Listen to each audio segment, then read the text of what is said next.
তুরস্কের নাগরিকত্ব গ্রহণ করেছিলেন শুধুমাত্র দেশের বাইরে বিদেশে এই কঠিন সময়টা পার করার জন্যে।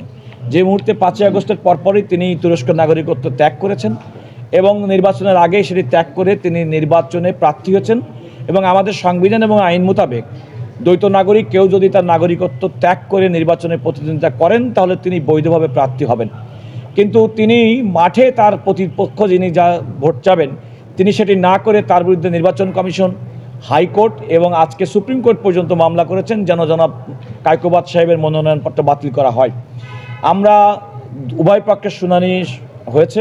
মাননীয় প্রধান বিচারপতি সহ 5 সদস্যের বেঞ্চ এখানে শুনানি শেষে জনাব মোফাজ্জল হোসেন কায়কোবাদের বিরুদ্ধে আনিত জামাতের প্রার্থী ইউসুফ সোহেলের যে লিভ পিটিশন সেটি সরাসরি খারিজ করে দিয়েছেন।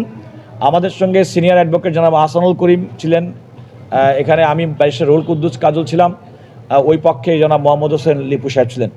আরেকটি উল্লেখযোগ্য মামলার কথা আমি বলতে চাই, সেটা হচ্ছে ঢাকার একটি আসনে আপনারা জানেন যে এনসিপি প্রধান নাহিদ ইসলাম তিনি ওই আসনে বিএনপির বাড্ডার আসনে বিএনপি প্রার্থী জনাব এম এ কাইমের বিরুদ্ধে দ্বৈত নাগরিকের অভিযোগে হাইকোর্টে একটি রিট পিটিশন দায়ের করেছিলেন। হাইকোর্ট তার অর্থাৎ নাহিদ ইসলামের এই রিট পিটিশনটি সরাসরি খারিজ করেছিল। তার বিরুদ্ধে তিনি সুপ্রিম কোর্টের আপিল বিভাগে আপিল করেছিলেন।